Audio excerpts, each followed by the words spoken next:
A successful billionaire's life turns upside down when he discovers he has quadruplets with the woman he pushed away 15 years ago. As Alex Grayson struggles to reconcile with his newfound family, corporate rivals and dark forces conspire to tear them apart, testing the true meaning of love, redemption, and sacrifice.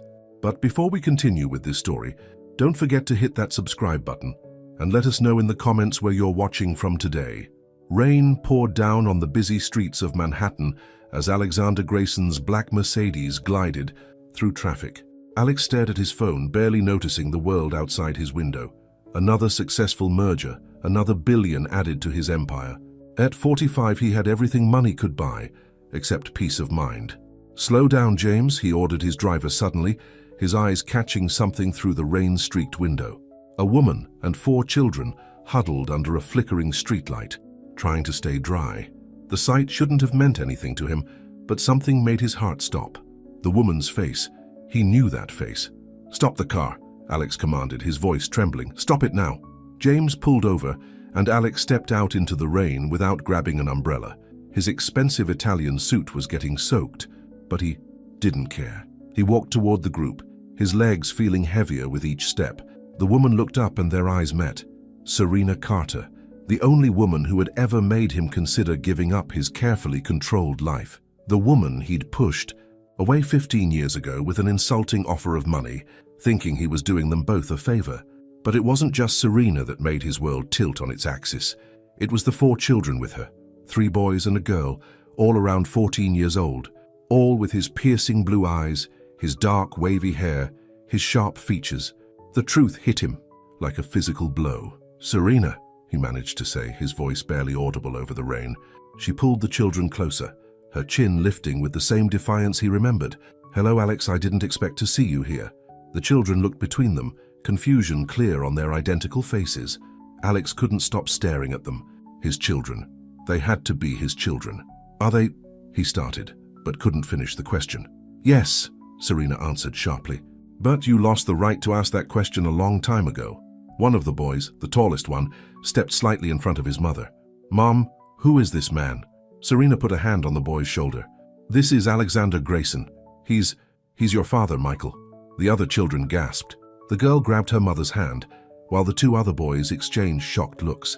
"What are you doing out here in the rain?" Alex asked, trying to process everything. Serena's face hardened. "We got evicted this morning. I lost my job at Kutch, the restaurant last month, and with 4 growing teenagers." She shook her head. "We're fine, we don't need your help." But Alex could see they weren't fine. Their clothes were worn, and bags at their feet contained what looked like everything they owned. The children were trying to look brave, but he could see they were cold and scared. "Please," he said, his voice softening. "Let me help. Come stay at my house, just until you figure things out. There's plenty of room." "We don't want your charity," Serena snapped. The girl tugged at her mother's sleeve. "Mom, I'm cold," she whispered. Alex saw Serena's resolve crack. She looked at her children, their children, and then back at him. "One night," she said finally. "Just until I can call my sister tomorrow." Alex nodded and gestured to the car. James was already holding the door open, and one by one they climbed in. The children sat close together, stealing glances at him when they thought he wasn't looking. "I'm Michael," the protective one said suddenly. "These are my brothers, David and Christopher, and our sister Sarah." Alex felt his throat tighten. It's nice to meet you all." The drive to his Upper East Side mansion was silent. Alex couldn't stop looking at them in the rear-view mirror. Quadruplets. He had quadruplets. 4 children he never knew existed. 4 lives he'd missed out on because he'd been too scared to let love into his life. When they pulled up to his house, the children's eyes widened. "You live here?" Christopher asked. "Yes, Alexei," replied simply, leading them inside. His housekeeper, Mrs. Reynolds, appeared immediately, her eyes widening at the sight of 5 wet strangers. "Mr. Grayson." "Mrs. Reynolds, please prepare 4 guest rooms," Alex said, "and find some dry clothes. For everyone." 5 rooms, Serena corrected firmly. "The children can each have their own room." Alex nodded, understanding her meaning. She wouldn't be sharing his room, no matter what their past held. As Mrs. Reynolds led them upstairs, Alex stood in his marble foyer, water dripping from his clothes onto the floor. His perfectly ordered world had just been turned upside down. He had 4 children, 4 teenagers who needed him, who he'd failed before they were even born. In his study, he poured himself a drink with shaking hands. The faces of his children flashed through his mind. Michael, the protector, David and Christopher, so alike yet somehow distinct, and Sarah, with her mother's gentle features mixed with his coloring. He'd tried so hard to forget Serena after she left. He'd thrown himself into his work, built his empire, convinced himself that love was a liability. But seeing her again, seeing their children, a knock at his study door interrupted his thoughts. It was Serena, wearing borrowed clothes that were slightly too big for her. "The children are settled," she said, staying in the doorway. "They're exhausted." "Serena, He started, but she held up her hand. "Don't," she said. "Not tonight. Tonight I need to process the fact that my children have met their father for the first time while we were homeless on the street. Tomorrow we can talk about where we go from here." She turned to leave, but paused. "They're good kids, Alex. I've done my best to raise them right, even without your money. They're smart and kind and stronger than they should have to be. Just remember that before you try to buy your way into their lives." With that, she was gone, leaving Alex alone with his guilt and regret. He walked to the window, looking out at the rain-soaked city. Somewhere out there for the past 15 years, his children had been growing up without him. He'd missed their first words, first steps, first days of school. He'd missed everything. But maybe, just maybe, it wasn't too late to be the father they deserved. Sunlight streamed through the expensive curtains of Alex's mansion as Mrs. Reynolds prepared breakfast for their unexpected guests. The smell of bacon and pancakes filled the air, so different from the usual quiet mornings when Alex would grab a quick coffee before heading to the office. Sarah was the first one down, her long dark hair pulled back in a neat ponytail. She stopped in the doorway of the massive kitchen, her eyes wide. "Good morning, dear," Mrs. Reynolds said warmly. "Would you like some breakfast?" "Yes, please," Sarah answered quietly. "Can I help?" Mrs. Reynolds smiled, touched by the girl's politeness. "Why don't you set the table? The plates are in that cabinet." Alex walked in just as Sarah was carefully placing the plates around the large dining table. He stood awkwardly for a moment, not sure what to say to this daughter he barely knew. "Good morning," he finally managed. Sarah looked up, her blue eyes, his eyes, studying him carefully. "Good morning, Mr. Grayson." The formality hurt, but he knew he deserved it. "You can call me Alex," he said softly, "or whatever makes you comfortable." Before Sarah could respond, thundering footsteps announced the arrival of her brothers. Michael, David, and Christopher burst into the kitchen, their teenage appetites drawing them to the smell of food. "Wow, real bacon!" Christopher exclaimed, then remembered where he was and who was watching. His excitement dimmed a little. "Please, eat as much as you want," Alex said quickly. "Mrs. Reynolds always makes too much anyway." Serena appeared in the doorway, looking tired but determined. She'd clearly been up most of the night worrying. "Children, remember your manners." The kids instantly sat up straighter, using their best table manners as Mrs. Reynolds served breakfast. Alex watched them, noting how they interacted with each other. Michael kept glancing at the doorways, always alert. David and Christopher had their own silent language of looks and gestures. Sarah quietly made sure everyone had what they needed before serving herself. "I called my sister," Serena announced, breaking the awkward silence. "She can't take us in right now. Her husband lost his job and they're struggling themselves." Alex saw the worry cross the children's faces. "Stay here," he said quickly. "As long as you need to." "We need to discuss this in private," Serena replied, firmly. "Mom, these pancakes are really good," David interrupted, trying to ease the tension. "Thank you, young man," Mrs. Reynolds beamed. "It's nice to cook for people who appreciate good food." Alex's phone buzzed, his assistant reminding him about the board meeting. For the first time in his career, he didn't want to go to work. "I have meetings all morning, but I'd like to talk when I get back," he told Serena, "and maybe spend some time getting to know the children, if they're willing." The kids looked to their mother, waiting for her response. Serena sighed. "We'll be here." As Alex stood to leave, Michael spoke up. "What exactly do you do, Mr. Grayson?" "I run Grayson Enterprises," Alex replied. "We're a technology and investment company." "The company that makes the Grayson phone?" Christopher asked, suddenly interested. "Everyone at school has one." "Everyone, except us," David muttered. Alex felt another stab of guilt.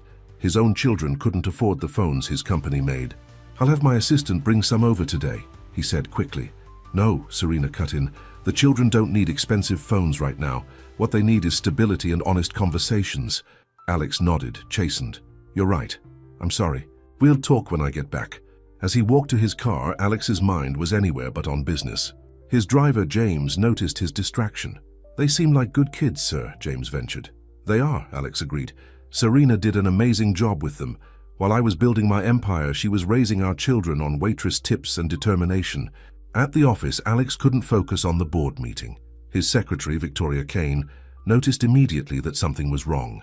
"Are you feeling all right, Mr. Grayson?" she asked as they walked to his office afterward. "You seem distracted." Alex had known Victoria for 10 years. She was efficient, loyal, and discreet. "I found out I have children last night," he said simply. "Quadruplets, teenagers." Victoria stopped walking. "I'm sorry, what?" "Serena Carter, from 15 years ago. She was pregnant when she left. They're staying at my house now. They were evicted from their apartment." Victoria's face showed recognition at Serena's name. "Sir, there's something you should know. Ms. Carter did try to contact you once, about 14 years ago. She came to the office." Alex felt his blood run cold. "What? Mr. Peterson was your assistant then? He turned her away, said she was probably just another gold digger trying to take advantage of your success. He was proud of how he handled it, told me about it when I took over his position." Alex gripped the edge of his desk, anger coursing through him. "Peterson told her to leave? Without telling me?" "Yes, sir. I'm sorry. I thought you knew. Should I cancel your afternoon appointments?" Alex nodded, already reaching for his coat. "Cancel everything. For the next few days, I need to make this right." Back at the mansion, he found the children in the game room. Someone had shown them how to use the video game system, and they were playing together, laughing and arguing like normal teenagers. He stood in the doorway watching them, his heart aching for all the moments like this he'd missed. "They're naturals." "At it," Mrs. Reynolds said, appearing beside him. "Sarah helped me with lunch. She's a wonderful cook. Michael fixed the squeaky hinge on the pantry door without being asked. The twins figured out how to program the universal remote that's been giving me trouble for months. They're remarkable children, Mr. Grayson." "Yes, they are," Alex agreed. "Where's Serena?" "In the garden. She's been out there for hours thinking." Alex found Serena sitting on a bench near the fountain, looking small and lost in the grand landscape of his manicured gardens. "We need to talk," he said, sitting beside her. "I just found out something that changes everything." Serena turned to face Alex, her expression guarded. "What do you mean?" "You came to see me," Alex said, his voice tight with emotion. 14 years ago you tried to tell me about the children." Serena's face paled. "How did you—" "My assistant told me, my old assistant, Peterson. He turned you away. He never told me you came." Alex ran his hands through his hair in frustration. "Serena, I swear, if I had known—" "Would it have made a difference?" Serena asked sharply. "You made it pretty clear how you felt about commitment when you offered me money to disappear." "I was young and stupid," Alex admitted. "I was scared of losing control of my life, but I would never have abandoned my own children." Before Serena could respond, they heard voices approaching. Bradley Winston, Alex's business partner, was walking through the garden with Victoria Kane. "Alex, there you are," Bradley called out. "Your secretary said you'd be home." He stopped short when he saw Serena. "So I'm sorry, I didn't realize you had company." "Bradley," Alex stood up. "This is Serena Carter. Serena, this is Bradley Winston, my partner at Grayson Enterprises." Bradley's eyes widened with recognition. "Carter, the woman from—" "The mother of my children," Alex cut him off firmly. "My quadruplets." Bradley's friendly smile froze. Victoria shifted uncomfortably beside him. "I see," Bradley said slowly. "Alex, we really need to discuss the Morrison deal. It's time-sensitive." "Not now, Bradley." "Actually, yes, now." Bradley's voice hardened. "The board is already nervous about the merger. If they find out about this situation, they might start asking questions about your judgment." Serena stood up. "I should check on the children." "No, stay," Alex said. "Bradley, whatever you have to say, you can say in front of Serena." Bradley glanced at Victoria, who took the hint and excused herself. Once she was gone, his pleasant facade dropped. "Are you out of your mind?" he hissed. "We're about to close the biggest deal in company history, and you're playing house with some woman who shows up claiming to have your kids." "They are my kids," Alex snapped. "Look at them. Anyone with eyes can see they're mine." "That's not the point. The Morrison family is very traditional. If they find out you have secret illegitimate children—" "Don't you dare call them illegitimate," Serena interrupted, her voice shaking with anger. My children are worth 10 of you. Mrs. Carter, Bradley said condescendingly, I'm sure you believe you're doing what's best for your children. Perhaps we could come to some arrangement. Are you trying to buy me off? Serena laughed bitterly. Just like Alex did 15 years ago? Well, my answer hasn't changed. My children are not for sale. Inside the house, the children had gathered by the window, watching the tense conversation in the garden. Who's that man? Sarah asked. Bad news, Michael answered grimly. Look at Mum's face. Maybe we should leave, Christopher suggested. We're just causing trouble. No, David said firmly. Mum always taught us to stand our ground when we're right. We belong here as much as anyone. Back in the garden, Alex stepped between Bradley and Serena. That's enough. Bradley, go back to the office. I'll call you later. Think about what you're doing, Alex, Bradley warned. Everything we've built could fall apart. Then let it fall, Alex replied. I've already lost 15 years with my children. I won't lose another day. Bradley left, his expensive shoes crunching angrily on the gravel path. Once he was gone, Serena sank back onto the bench. That's what I was afraid of, she said quietly. Your world isn't ready for us, Alex. It never was. My world needs to change then, Alex replied. He sat beside her. Serena, I need to tell you everything. About why I pushed you away back then. You deserve the truth. Serena looked at him for a long moment. Okay, but not here. The children are watching from the window. They both turned to see 4 heads quickly duck out of sight. Despite everything, they shared a small smile. They get that from you, Serena said. Always watching, always planning. They get their courage from you, Alex replied. Let's go to my study. Mrs. Reynolds will watch the kids. In Alex's study, Serena sat in one of the leather chairs, while Alex poured them both water. He couldn't offer her a drink this time. There was too much at stake. Before I met you, he began, I was engaged to someone else, Catherine Morrison. Serena's eyes widened. Morrison? As in the family your company is trying to make a deal with? Alex nodded. Her father owns Morrison Tech. The marriage was more of a merger than a romance. But then I met you at that coffee shop, and for the first time in my life I felt real love. So you ended things with Catherine? I tried to, but her father threatened to destroy my company. We were just starting out. Then one word from him would have ruined everything I'd built. I was a coward. Instead of fighting for what I wanted, I chose the safe path. I pushed you away in the cruelest way I could think of, hoping you'd hate me enough to never come back. It worked, Serena said softly. And now the Morrisons are back in my life. The merger Bradley was talking about, it would join our companies. Catherine's father is still the CEO. Does Catherine know about us, about the children? Not yet, but Bradley will tell them. He thinks he's protecting the company, but really, Alex trailed off. He's protecting his own interests, Serena finished. I recognize the type. The restaurant manager who fired me was the same way, always talking about the greater good while serving their own agenda. A knock at the door interrupted them. It was Sarah, looking nervous. Mom, Michael's getting into a fight with the other boys. They want to leave, but he says we should stay and fight. Serena stood up. We're not finished, she told Alex. I know, he replied. But Serena, whatever happens with the Morrisons, with Bradley, with anyone, I want you all to stay. Please, let me try to make this right. Serena paused at the door. We'll see, she said finally. Right now, our children need us. As they headed upstairs, to deal with the fighting teenagers, neither of them noticed Victoria Kane watching from the shadows, her phone in her hand as she typed out a message to Bradley Winston. The seeds of chaos had been planted, and soon their world would explode into scandal, betrayal, and the ultimate test of love versus power. The morning headlines hit like a bomb. Tech, Billionaire's secret family revealed. Newspapers and gossip. Sites plastered photos of Serena and the quadruplets everywhere. Someone had leaked the story, complete with detailed information about their past. Alex stormed into his office, fury radiating from every step. Victoria, he shouted.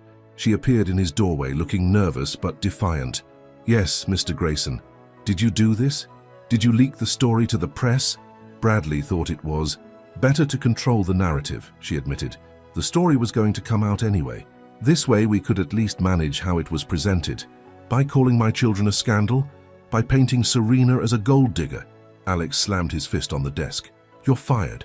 Get out. Mr. Grayson, please, Victoria pleaded. I was just trying to protect the company. Get out. Back at the mansion, reporters crowded the gates. Inside, Serena tried to keep the children calm, but they were shaken by the sudden invasion of their privacy.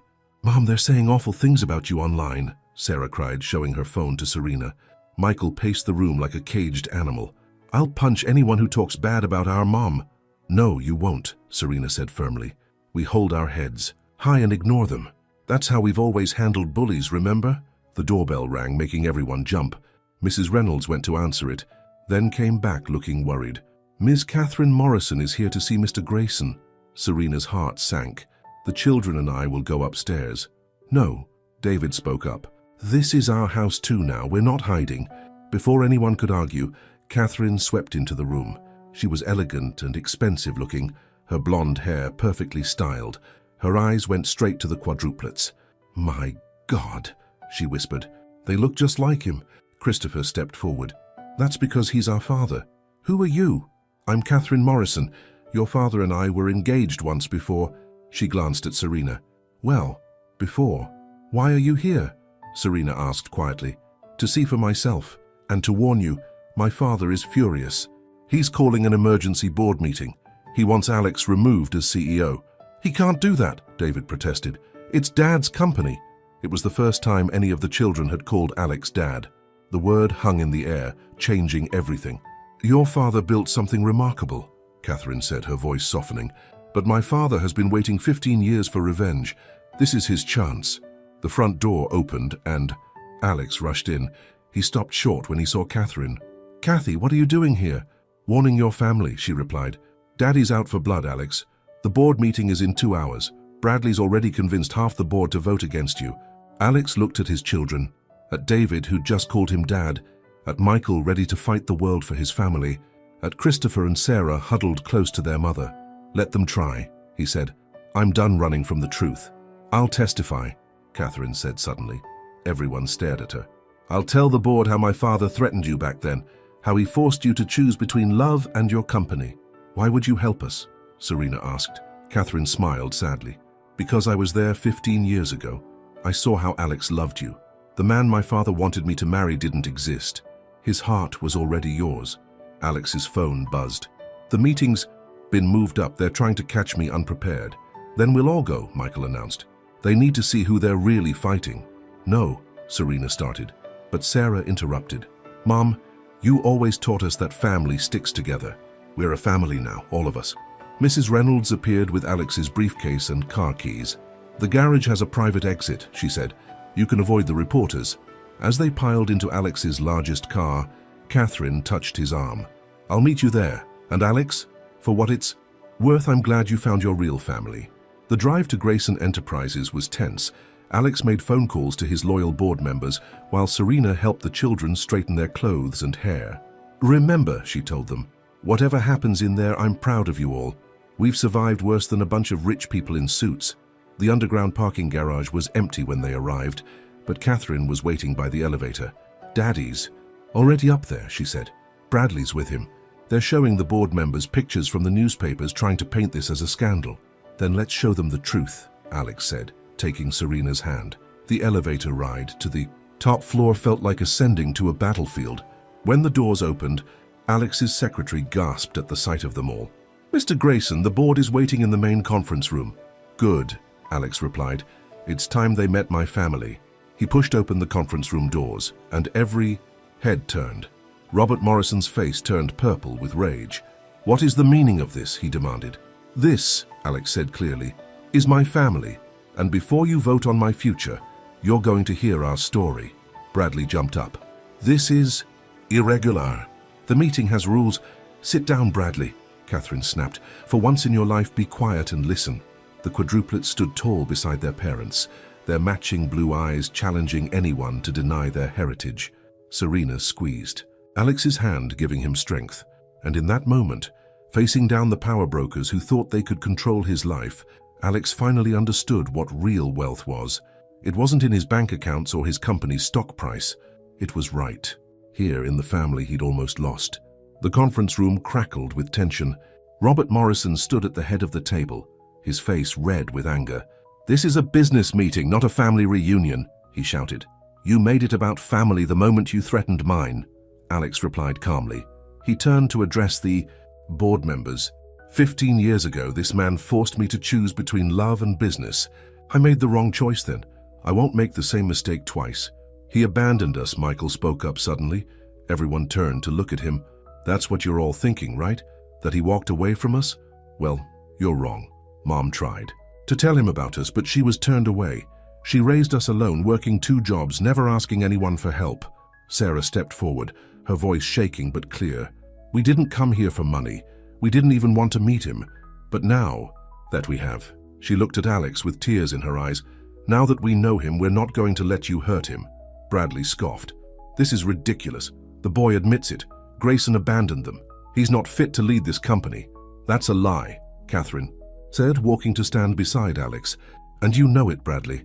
You were there when my father threatened to destroy Grayson. Enterprises if Alex chose Serena over me, the board members murmured among themselves. Robert Morrison's face grew even redder. Catherine, have you lost your mind? No, Daddy. For the first time in 15 years, I'm thinking clearly. She faced the board. My father didn't care about me or Alex. He only cared about controlling Grayson's patents. When Alex fell in love with Serena, Daddy saw his chance slipping away. He threatened to bankrupt the company unless Alex ended things with her. David, who had been quiet until now, stepped forward. Is that true? He asked Alex. You gave up Mom because of him? Yes, Alex admitted. It was the biggest mistake of my life. I thought I was protecting my company, my employees. But all I did was let a bully win. Enough! Robert Morrison slammed his hand on the table. This company needs stable leadership, not some man distracted by his illegitimate family. Watch your mouth, Michael started forward, but Serena caught his arm. No, Michael, let me handle this. Serena walked up to Robert Morrison, her head held high. My children are not illegitimate. They are bright, kind, hard-working people who have overcome every obstacle life threw at them. Michael fixes things for our elderly neighbors. Sarah volunteers at the homeless shelter where we almost ended up. The twins tutor younger kids in math and science. They did all this while wearing second-hand clothes and going without things other kids took for granted. She turned to face the board members. You all have children, grandchildren. Look at my 4. Really look at them. They're survivors. They're fighters. And they get that from both their parents. Is that really the kind of family you want to punish? One of the older board members, Martha Chen, stood up. I've served on this board for 20 years. In that time, I've watched Alex Grayson build this company from nothing. Not by being ruthless like some people, she glanced at Robert Morrison, but by caring about his employees, his products, his customers. She walked over to the quadruplets. I saw the photos in the paper this morning, but seeing these children in person, my God, they're the spitting image of Alex when he first started this company. Young, determined, full of potential. Mrs. Chen, Bradley protested. The Morrison merger. Can go to hell, Martha interrupted, shocking everyone. I've never liked how Robert Morrison does business. If removing Alex is the price of merging with Morrison Tech, then the price is too high. Another board member stood up, then another. Soon the majority were standing, showing their support. Robert Morrison turned purple. This isn't over, Grayson. Catherine, come with me. No, Daddy, Catherine said softly. I'm done letting you control people's lives. As Robert stormed out, Bradley trailing behind him, the tension in the room broke. Board members came forward to meet the children properly. Martha Chen hugged Serena. Thank you, Alex told Catherine quietly. Just promise me one thing. She replied. Don't waste this second chance. Later that evening, back at the mansion, the family gathered in the living room. The reporters were still outside, but they didn't matter anymore. What happens now? Christopher asked. Now, Alex said, we start over. If you'll let me, I want to be part of your lives, really part of them, not just providing things, but being there, getting to know you. We missed a lot of time, Sarah said softly. Then we better not waste any more, Serena replied. She looked at Alex. The children need stability, and maybe their father too. Mom, Michael said seriously, are we staying? Serena looked around at her children, their hopeful faces, their father's eyes. Yes, she said finally. We're staying. But, she turned to Alex, we do this right. No shortcuts, no rushing. These 4 come first, always. Always. Alex agreed. He looked at his children, really looked at them. Michael, the protector. Sarah, the nurturer. David and Christopher, the bright minds hiding kind hearts. And Serena, the woman who had raised them to be everything he could have hoped for. The sound of Mrs. Reynolds calling them for dinner broke the moment. As they walked to the dining room together, Alex heard his children laughing, saw Serena smile, and knew that no business empire could ever be worth what he'd almost lost. But a shadow lurked at the edge of their happiness. Outside the mansion gates, Bradley Winston sat in his car, talking on his phone. "Don't worry, Mr. Morrison," he said quietly. "This isn't over. I have a plan that will bring Alex Grayson down once and for all." A week after the board meeting, life at the Grayson mansion was slowly finding its rhythm. Alex had moved his home office downstairs so he could be more present with the family. The children were enrolled in the local private school, though they insisted on continuing to wear their old clothes instead of the expensive ones Alex offered to buy. "I don't want people thinking we're here for the money," Michael explained when Alex asked about it. That morning, Sarah was helping Mrs. Reynolds make breakfast when Alex came in, already dressed for work. "You're up early," he said, watching. His daughter expertly flipped pancakes. "Mom usually works breakfast shifts at the diner, so we all learn to cook," Sarah explained. "I like helping Mrs. Reynolds. She teaches me new recipes." "Sarah's a natural in the kitchen," Mrs. Reynolds beamed. "Much better than you ever were, Mr. Grayson." The twins stumbled in next, arguing about a math problem.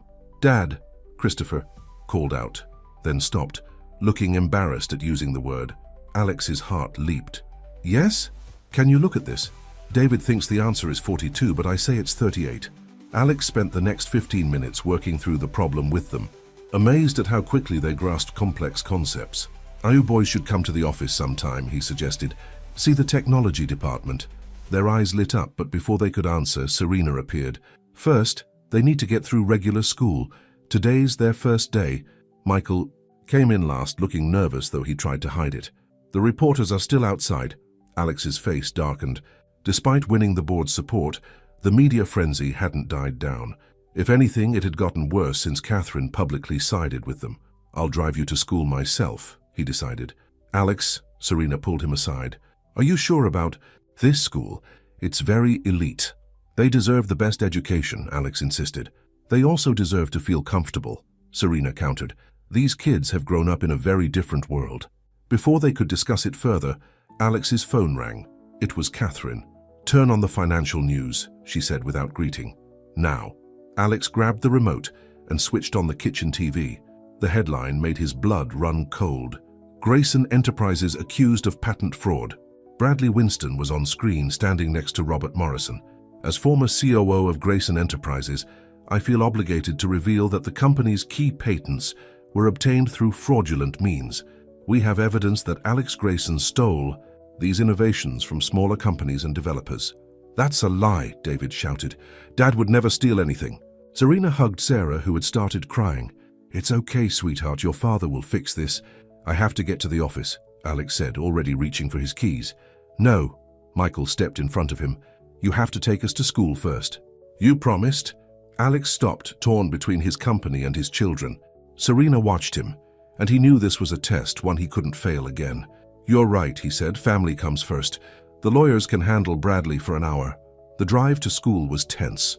Alex tried to focus on giving the children confidence for their first day, but his mind kept going back to Bradley's accusations. "Why is he doing this?" Christopher asked. "I thought he was your friend." "Bradley's always been jealous of your father," a new voice said. They turned to see Catherine waiting in the school parking lot. "What are you doing here?" Serena asked, not unkindly. "Making things right," Catherine replied. "I know all about Bradley's evidence. It's fake. He and Daddy created it years ago. Has insurance against Alex. I can prove it." "Why didn't you say anything before?" Alex demanded. "Because I was part of it," Catherine admitted. "Back then, I thought if Alex lost everything, he might come back to me. I was wrong. And I'm sorry." The children watched this exchange with wide eyes. Finally, Sarah spoke up. "In our old school, there was a girl who used to bully me. But then one day she stood up for me against other bullies. Mom said people can change if you give them the chance." Serena smiled proudly at her daughter. "Yes, they can." The school bell rang. The children hesitated, clearly worried about leaving their parents at this moment of crisis. "Go," Alex said firmly. "Get an education. Make friends. Be normal. Kids for once. Let us adults handle Bradley." One by one they hugged their parents, even Michael, who tried to pretend he was too old for hugs. As they walked toward the school building, other students stared and whispered, but the quadruplets held their heads high. "They're stronger than we give them credit for," Serena observed. "They get that from their mother," Alex replied. Catherine cleared her throat. We should go. I have all the evidence on my laptop at home. Bradley and Daddy are giving a press conference at noon. I'll come with you, Serena announced. Both Alex and Catherine looked surprised. What? You think I survived? Raising quadruplets on a waitress's salary without learning how to fight. Besides, she smiled grimly, no one messes with my children's father. As they drove away, none of them noticed Bradley's assistant taking photos from a nearby car. She quickly sent them to her boss with a message. Catherine Morrison is working. With them. Should we move to Plan B? Bradley's response was immediate. Yes, it's time to destroy the great Alex Grayson once and for all, starting with those kids. The private school hallways buzzed with whispers as the Grayson quadruplets made their way to their classes. Sarah kept her eyes down, while Michael glared at anyone who stared too long. The twins walked together, creating their own bubble of protection. Did you hear? A girl whispered loudly. Their mother was just a waitress. They probably lived in some trailer park. Before Michael could react, a familiar voice cut through the gossip. Actually, their mother worked 2 jobs to give them a good life. Anyone got a problem with that? It was Jenny Morrison, Catherine's teenage daughter, standing with her hands on her hips. The whispering students quickly dispersed. You don't have to defend us, Michael said gruffly. Jenny smiled. My mom told me to look out for you guys. Besides, those snobs need someone to stand up to them. Meanwhile, at Catherine's penthouse, Serena watched as Catherine pulled up files on her computer. Bradley kept everything, Catherine explained. Emails, fake documents, even recordings of his meetings with Daddy. He thought it would protect him if anything went wrong. But why turn against Alex now? Serena asked. Because of the merger, Alex answered. If Bradley could prove I stole the patents, Robert Morrison could buy Grayson Enterprises for pennies on the dollar. Bradley would probably be made CEO. Catherine's phone buzzed. Her face went pale as she read the message. What is it? Serena asked.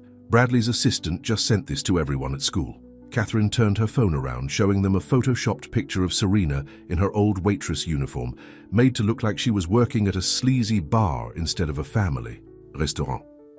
Those bastards, Alex growled. They're targeting the children. Serena was already grabbing her purse. I need to get to the school. Wait, Catherine said. There's more. Bradley's assistant included documents suggesting the children's birth. Certificates were forged, that they might not be Alex's after all. That's ridiculous, Serena exploded. Look at them, they're the spitting image of Alex. It doesn't matter if it's true, Catherine said quietly. All that matters is creating doubt. At the school, the quadruplets had gathered in the cafeteria for lunch when the whispers turned into something worse. Students were passing around phones, snickering. Hey, Graysons, a boy called out. Is this your mum?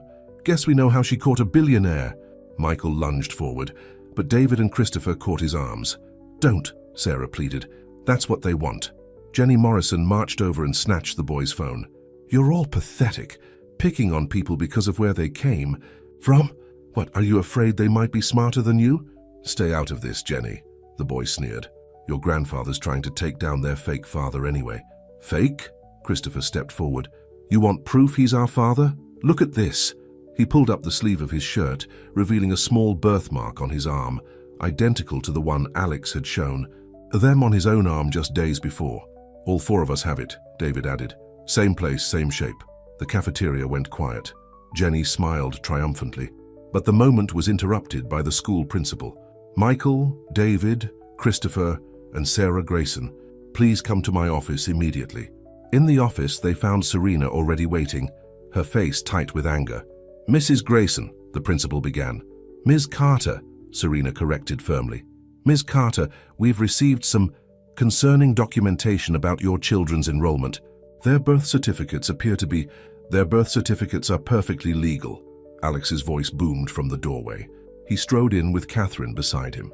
And if you or anyone else suggests otherwise, my lawyers will bury this school. In lawsuits, the principal sputtered. Mr. Grayson, we have a responsibility. Your responsibility, Catherine interrupted, is to protect students from harassment, which you're failing at spectacularly. Mom, Jenny appeared in the doorway. I recorded everything. The way they were treating the Graysons, what that jerk Tommy said about Ms. Carter. I posted it online too. Jenny, Catherine gasped. That's not actually, Alex smiled. That's perfect. Let the world see how Bradley and Robert Morrison are attacking innocent children Serena hugged her kids close. "Are you okay?" "We're fine, Mom," Sarah said. "Jenny stood up for us." "Yeah," Michael admitted grudgingly. "She's not bad for a Morrison." Jenny beamed. "Does this mean we can be friends now? Because I have some ideas about how to handle Bradley." Back at the mansion that evening, the family gathered in the living room.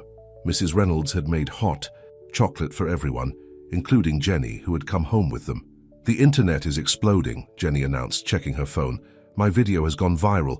People are furious at Bradley and Grandpa for targeting kids. The company's stock actually went up," Alex added. "Seems the public doesn't like corporate bullies." "But it's not over, is it?" Michael asked. "No," Alex admitted. "Bradley still has his fake evidence about the patents. The board meeting is tomorrow." "Then we'll all be there," Sarah said firmly. "Honey, I don't think—" Serena started. "Mom," David interrupted, "you always taught us to face our problems head-on, together." "Together," Christopher echoed. Alex looked at his children, so strong, so determined. Then at Serena, who had given them that strength. And finally, at Catherine and Jenny, unlikely allies who had become true friends. "Okay," he said. "Tomorrow, we face Bradley together.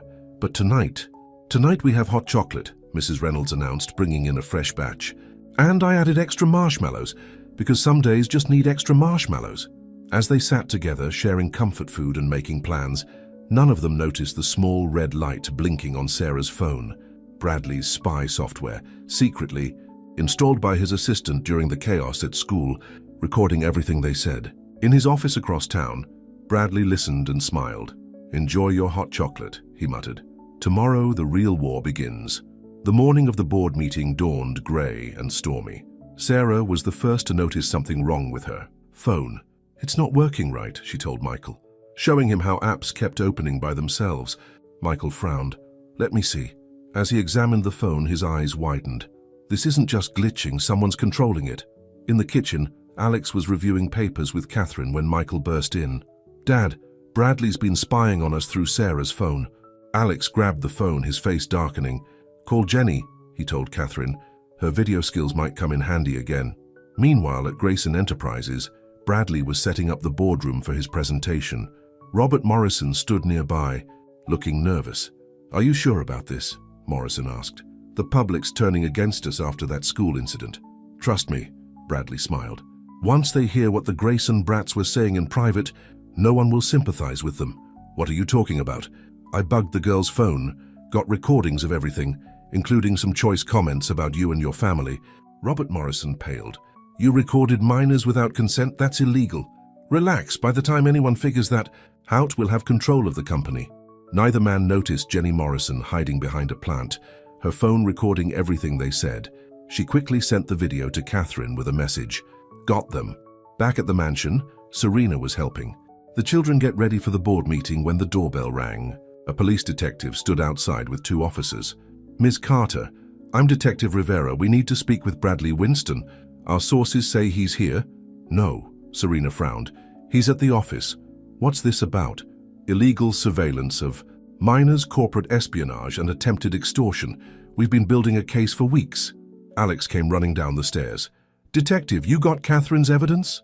"Yes, sir. And Miss Morrison's new video is the final nail in the coffin. But we need to move fast." At Grayson Enterprises, the boardroom was filling up. Bradley stood confidently at the front, his laptop ready to play the secret recordings. "Before we begin," he announced, "I have some interesting audio that everyone needs to hear."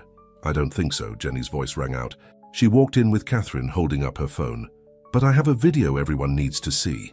Bradley's face went white as Jenny played his conversation with Robert Morrison from earlier. The board members muttered in shock. "You're too late," Bradley snarled, reaching for his laptop. But before he could press play, the doors burst open. Detective Rivera entered with her officers. "Bradley Winston, you're under arrest." "You can't do this." Bradley backed away. "Robert, tell them." But Robert Morrison was already hurrying out a side door, leaving Bradley to face the consequences alone. "My evidence." Bradley looked desperately at his laptop, but Jenny was faster. She grabbed it and handed it to Detective Rivera. "Evidence of your crimes, you mean?" Jenny smirked. "Got that too." As the police led Bradley away in handcuffs, Alex arrived with Serena and the quadruplets. The board members, seeing the family together, broke into spontaneous applause. "I don't understand," Sarah said. "What just happened?" Catherine stepped forward. Your new friend Jenny happened. She's quite the investigative reporter." Jenny blushed. "I just did what anyone would do. Nobody messes with my friends." "Martha." Chen called the board meeting to order. "I believe we've seen enough drama for one day. I move to permanently remove Bradley Winston from his position and end all merger discussions with Morrison Tech." The vote was unanimous. Later that evening, reporters gathered outside Grayson Enterprises as Alex made a statement. "Today, we saw what happens when greed and jealousy drive people to desperate acts. But we also saw the power of truth, friendship, and family.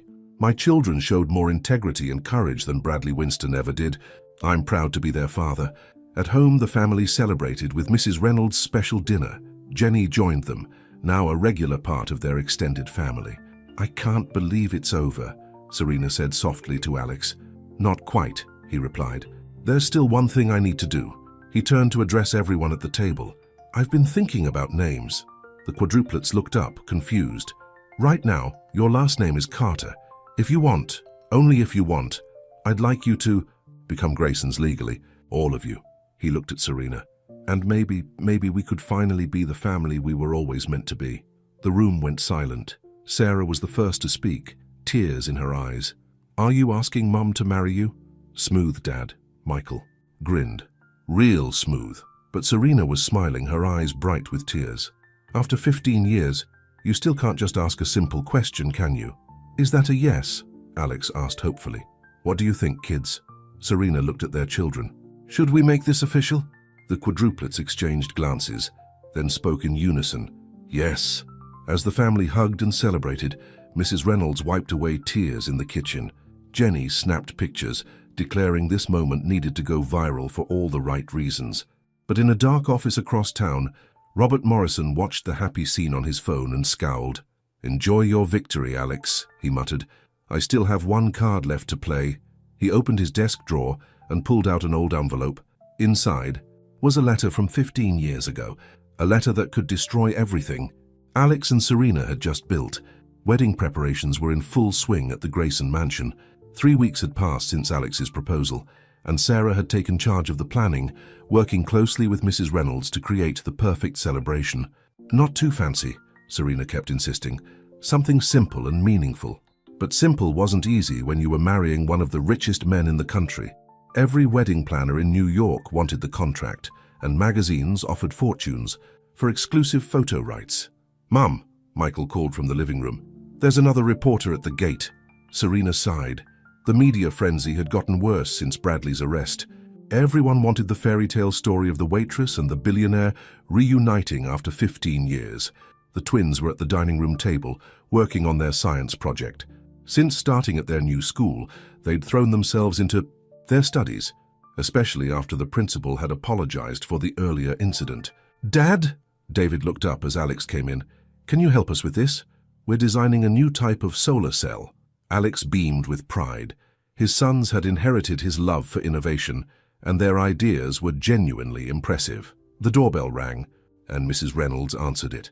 "Mr. Grayson, there's a messenger with an urgent delivery." Alex signed for the package, a thick manila envelope with no return address. Inside was a single sheet of paper and an old worn letter. The note read, "Think your happy family is safe? Read this. You have 24 hours to resign as CEO, or I release it to the press. RM." Alex's hands shook as he unfolded the letter. It was in Serena's handwriting, dated 15 years ago. "Dear Alex, I'm writing this letter because I can't bear to face you. What I'm about to tell you will change everything. The baby isn't yours." "Alex?" Serena's voice made him jump. He quickly stuffed the letters into his pocket. "Everything okay?" she asked, noticing his pale face. "Fine," he lied. "Just business stuff." But as the day went on, the letter burned in his pocket. Could it be true? Had Serena been lying all this time? No, he told himself. Look at the children. They were so clearly his. The birthmark, the features, everything. That evening, Jenny came over with Catherine to discuss wedding plans. "Grandpa's acting weird," Jenny mentioned casually. "He's been locked in his office for days, making calls." Catherine frowned. "He's up to something, I know that look." Alex excused himself and went to his study. He pulled out the letter again, reading it more carefully. Something wasn't right. The paper was aged, yes, but his phone buzzed. A text from an unknown number. "Time's running out, Grayson. Resign or tomorrow morning everyone learns the truth about those kids." Alex made a decision. He called Detective Rivera. "Can you analyze a letter? There's something I need to know." An hour later, the detective arrived with a forensics expert. They examined the letter under special lights. "This is clever," the expert said.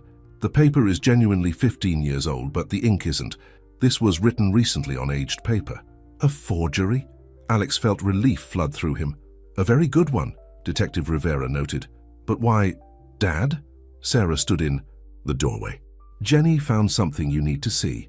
In the living room, Jenny had her laptop open. "I've been going through Grandpa's old emails. Look at this exchange from 2 weeks ago." The emails were between Robert Morrison and a professional forger, discussing aged paper and matching handwriting samples. "He must have kept one of Mom's old notes or cards," Christopher realized. "Something to copy her handwriting from." "That's not all," Jenny continued. "He hired someone to fake Mom's signature on that letter. The same person who used to forge signatures for Bradley." Serena had been quietly listening. Now she stepped forward. "Alex, what letter?" Slowly, Alex pulled the forged letter from his pocket. As Serena read it, her face went from confused to angry. "That snake," she exploded. "He really thought this would work? That anyone would believe these amazing children aren't yours?" "Mrs. Grayson," Detective Rivera said, "would you be willing to make a statement?" "Ms. Carter," Serena corrected, automatically. Then she smiled.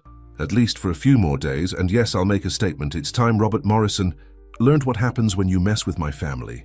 "Our family," Alex corrected, hugging her close. "Wait," Michael said. "What are we going to do?" Jenny grinned wickedly. "I have an idea, but we'll need Mom's help and Mrs. Reynolds' camera skills." Catherine raised an eyebrow. "Should I be worried?" "No," Jenny assured her, "but Grandpa should be." As the family huddled together, planning their response to Morrison's latest attack, Alex watched his children, their bright minds, working together, their loyalty to each other shining through. No forged letter could ever make him doubt that they were his. But in his mansion across town, Robert Morrison waited confidently for morning. Soon, he thought, the Grayson empire would be his. He had no idea that his own granddaughter was about to teach him the most expensive lesson of his life. The next morning, Robert Morrison strode confidently into his office, ready to watch Alex Grayson's world crumble. He'd scheduled a press conference for 9 a.m., where he would reveal the truth about the Grayson quadruplets. His secretary rushed in. "Sir, you need to see this. It's all over the morning news." Morrison flicked on the TV and froze. There was Jenny, his own granddaughter, standing with the Grayson family. Behind them was a large screen showing detailed forensic analysis of his forged letter. "My grandfather," Jenny was saying, "tried to destroy this family with lies. He hired a forger, the same one who helped Bradley Winston. We have proof." The camera cut to Detective Rivera. "We've arrested the forger, who has agreed to testify. Robert Morrison will face charges of attempted fraud, forgery, and harassment." Morrison grabbed his phone, but before he could call his lawyer, Catherine walked into his office. "Hello, Daddy," she said calmly. "The police are downstairs. I thought you might want to walk out with dignity instead of being dragged out in handcuffs." "Catherine, how could you do this to me?" "No, Daddy, how could you do this to yourself, to your family? Look what your hatred and greed have cost you." At the Grayson mansion, the family watched Morrison's arrest on TV. Sarah cuddled close to Serena. "Is it really over now?" she asked. "Almost," Alex smiled. "There's still one more thing we need to do." 3 days later, the Grayson garden was transformed. White flowers lined the path to a simple arch, under which Alex waited nervously. The quadruplets stood with him. Michael and the twins in suits, Sarah in a beautiful blue dress. The guests were few but meaningful. Catherine and Jenny, Martha Chen and other loyal board members, Detective Rivera, and even some of the children's new school friends. Mrs. Reynolds dabbed her eyes as Serena appeared, wearing a simple white dress that made her look like a princess. "Dearly beloved," the minister began, "we are gathered here today not just to unite two people in marriage, but to celebrate the triumph of love over time, truth over lies, and the unbreakable bonds of family." During the vows, Alex and Serena included promises not just to each other but to their children. "I promise," Alex said, his voice thick with emotion, "to spend the rest of my life making up for the years we lost, to be the husband and father this family deserves. I promise." Serena replied, tears streaming down her face. To trust in our love, to believe in second chances, and to remember that the greatest wealth is the love we share.